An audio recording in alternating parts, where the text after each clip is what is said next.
Alhamdulillah, has been very actively involved in all of these activities, and we need to make a greater effort to reach out to our other brothers and sisters as well. We also have another brother with us, Brother Larry Charles, who is with the Canadian Union of Postal Workers. The Canadian Union of Postal Workers, in fact, has taken a very courageous stand on the issue of Palestine. At their annual meeting, they passed a number of resolutions in support of the Palestinian people. And Larry, in fact, went to Palestine. He didn't go to the Gaza Strip, but he went to the West Bank. And Larry is going to share his thoughts with us and his experiences over there. He also has a few slides that he will be presenting to us, some of the pictures that he took over there. So may I request Larry Charles to come and speak, and could you please welcome Larry Charles, please. I would like to thank you for allowing me to say a few words to you. I would not be speaking tremendously long. In November, I was invited by the Canadian Union of Postal Workers to visit Palestine.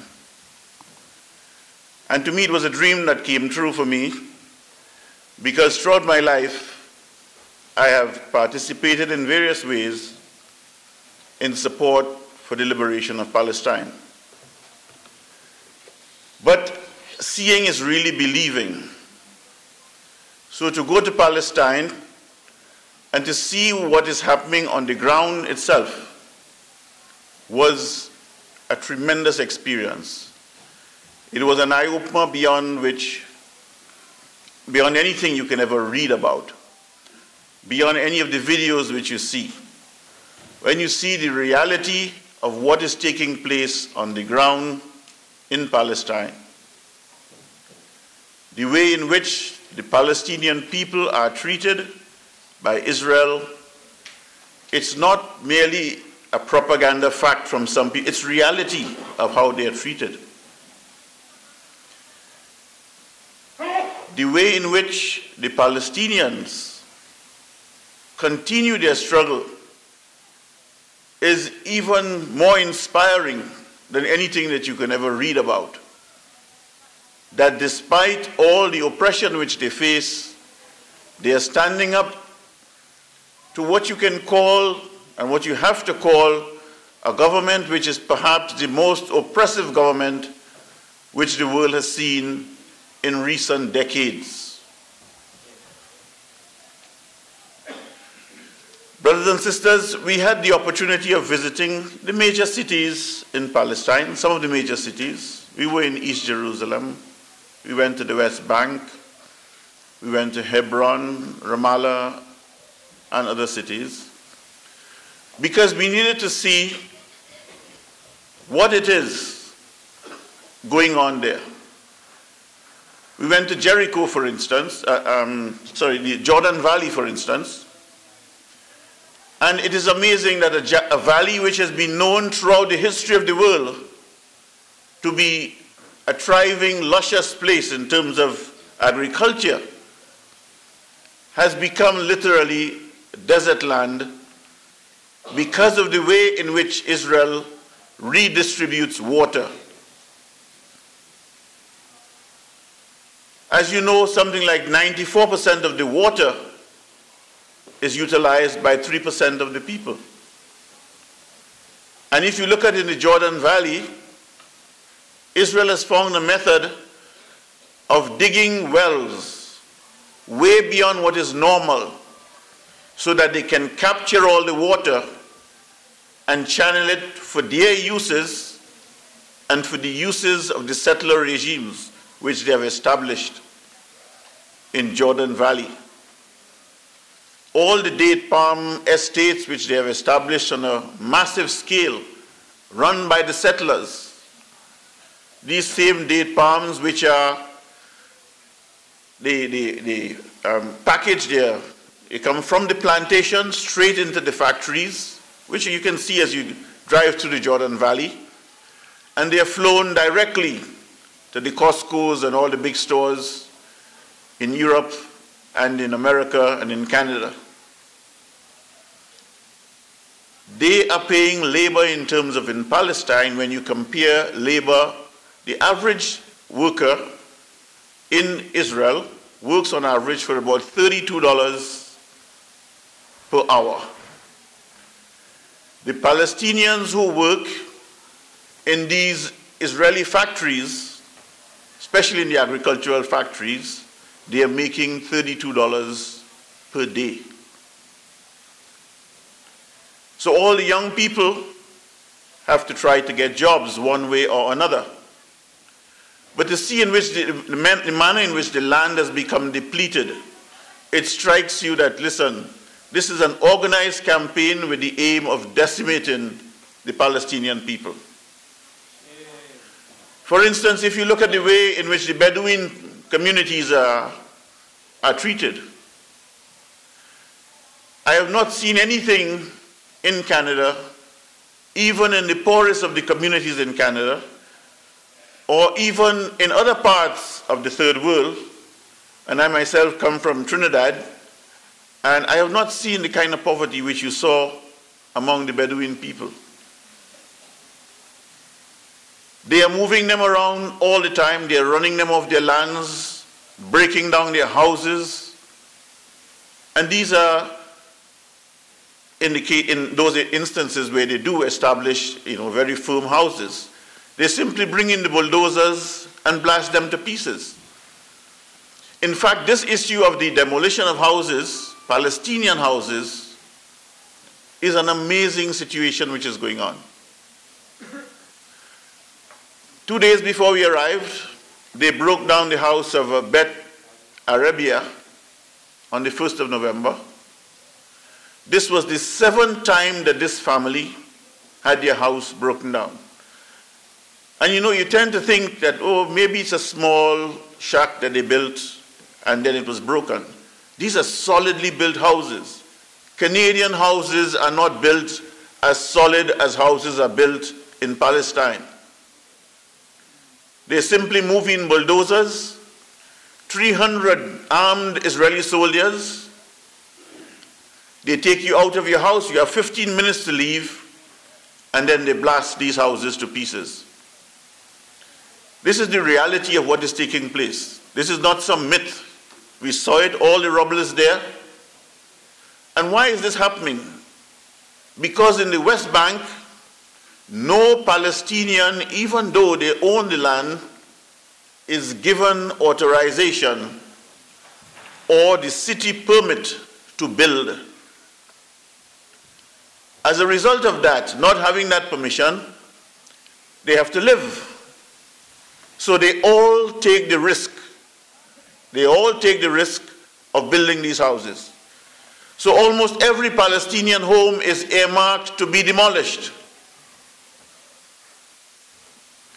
And it seems to me when I saw this, because the houses are there, to understand that every one of them is earmarked to be demolished, and they can be demolished at any time. Which brings me to the point that every single day in Palestine, not only does the occupation continue, but the occupation is being expanded. So Israel declares that you cannot build. If you put up a house, they'll knock it down. And then within a couple of years or a couple of months, you see and you hear of the plans to take that same land which they have just captured and establish an Israeli colony, a settler colony. And the settler colonies are going up by the thousands. Recently, that colony in West Jerusalem, in the West Bank, where they're saying that they're going to put in 3,500 houses as a result of the vote in the United Nations. That is not as a result of any vote in the United Nations. We visited that area. There are already 3,500 houses built there. And even before those houses were built, there is a massive police station which was put in that area.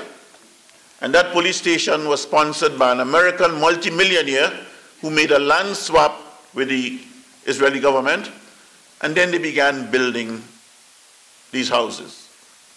There were always plans, because all the infrastructure, roads, everything else, they are already in place. So this has nothing to do with any vote at the United Nations. This was an ongoing part of the plans of Israel in terms of its continuing occupation and decimation of Palestine. There is a slide which I have there. It's the only slide which I will show you today, because I have several others. I don't think they need to be shown. At another time, at another event, we can show those. And that slide shows you what has happened since 1947, when Palestine, in the very first, the diagram which is nearest to me, when Palestine was Palestine. Then when the United Nations took that measure of creating the State of Israel, you see the second diagram of what took place. And I want to skip the third one, because that third one took place in 1967, and go to the very last one, in which less and less you can see of anything which should be called Palestine. You see how the land is being decimated. It is actually being captured on a daily basis more and more, with the intention of what? How can you have in such a situation all the talk and agreement between the international community and others to say that there will be a two-state solution based on that final diagram which you see there? In other words, they have taken away almost all of the Palestinian lands, and the best lands continue to be taken away. And they're going to say now that the Palestinians will live in what you may call, some have been calling it Bantustans, like happened in South Africa. I believe, however, for us here in Canada, we have to pay attention to the fact, because the Bantustans may not mean a tremendous amount to us. But here in Canada, for centuries, we have had a government and an administration which has administrated over the lives of the First Nation peoples here in Canada. And I think that this is the comparison which has to be made into what they're trying to do in Palestine at this time. They are trying to create a situation like you have with the First Nation peoples, where they are placed in such a difficult situation of living, etc., that they are marginalized, that they are not at the forefront of our minds as the most oppressed section of the Canadian people, because they are kept out of mind, out of sight. The best areas of Canada are occupied by everybody else, who in one form or another came here at one time or another, met the native people, marginalized them, and they have remained that way. This kind of administration which is taking place here, I believe, becomes the basis of the strong links between the Canadian government and the Netanyahu regime, because it has been done here already. And they can teach, and they are teaching Israel things on how to do it. My brothers and sisters, it is important to realize as well, and many of you may be even more educated than I am about these things, that the extent of the links between the Canadian government and the Canadian big business and the Israeli state, it is way more than any of us can ever think. For instance, if you go to in Jerusalem itself, you see it very, very obviously. If you go to the areas of Old Jerusalem, all the big Canadian institutions they don't only sponsor in a small way, their names are on the buildings. So they are a very active part in that way, as well as in supporting the Israeli military. A few days ago, some friends sent me some information which they have been able to decipher. That the Canadian pension plan,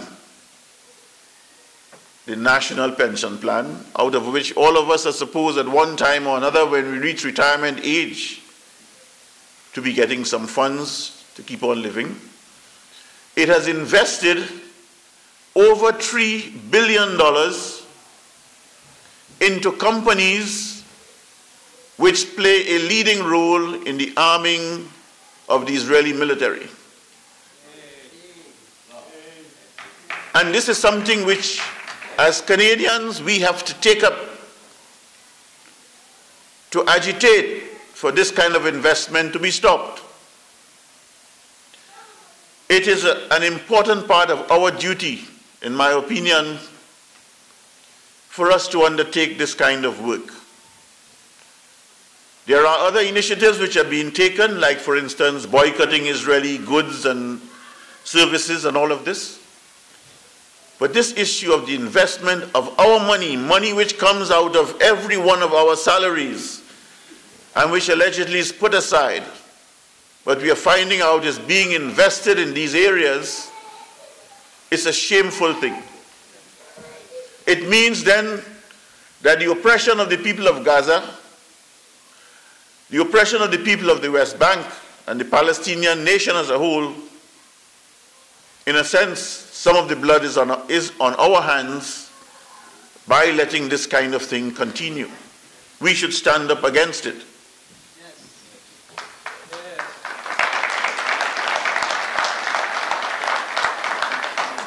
I want to ask you to add to the list of martyrs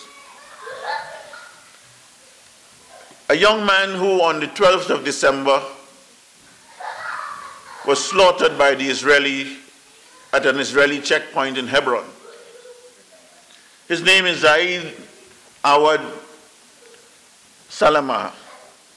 He's just 17 years of age. This young man went to school that morning, the 12th of December, 3 days ago, and celebrated his birthday in school. Had a cake and all these issues. His colleagues at school celebrated his birthday. By the evening, he was dead. Because on his way to purchase a cake to have his birthday celebration at home, he had to go through an Israeli checkpoint. And in going through that checkpoint, a female soldier, Israeli soldier, shot him dead. She felt that he had a toy gun or something like that. And of course, that sparked a large amount of revolt by the young people of Hebron. While I was there, we visited Hebron and saw the liveliness of the youth who are in the universities, in the technical colleges. And I went to one of the science fairs which they were holding, and it was quite an inspiring event to see their eagerness to learn, their eagerness to live as a free people. And then you hear about these youth who at 17 are in school and fighting to get along and end up on his birthday being slaughtered by an Israeli soldier. Not that he challenged them, but they are all over the place. In Hebron, I visited also an area where the settlers, and this is one of the things which we have to understand, it is not merely that Israel is building these massive settlements, but they are actually building or allowing their people, the most aggressive of them, to go like stormtroopers and take over Palestinian homes. So in Hebron, there is a brother there with his family who a couple of years ago, all I can say is an Israeli fascist, a Zionist fascist who came from New York, Kahani or something like this. I saw the place where he went and occupied a building immediately above this brother's house. And he has established his community there up to this day, even though he's dead. He was killed in New York. However, his community stays on. All you have to do is occupy one house, and the Israeli military will send in 400 soldiers to protect you. So in doing this, they are taking over all the olive trees in that area. They are taking over all the agricultural land in that area, and they are trying their best to run the Palestinians off their homelands. And I bring this to you because among the most famous aspects through which this is happening, avenues through which this is happening, as you know, is the wall.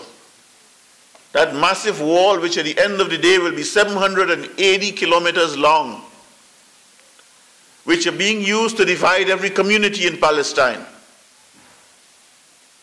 which are being used to create a massive concentration camp. And how it is being built, by the way, it comes near to the cities and it cuts out all the agricultural land which you then cannot visit, you cannot farm. And that land is earmarked to be taken over by Israel for its expansionist needs. That is why that final picture is of such importance. It is going to become worse before it becomes better. So in speaking here to you, my main issue is that Palestine needs our support. All of Palestine needs our support. Wherever Palestinians live, the issue of the reunification of its people is a central part of it from all areas where they are in and outside of the borders of Palestine. That they should be given the opportunity to return to their homelands, to fight for a democratic state, whether it is one state or two states, it doesn't matter. To fight for a democratic state and to fight to live a progressive life, to end Israeli ongoing occupation. That's what I'd like to bring to you, and that's a cardinal duty which we need to support at all times. I thank you very much.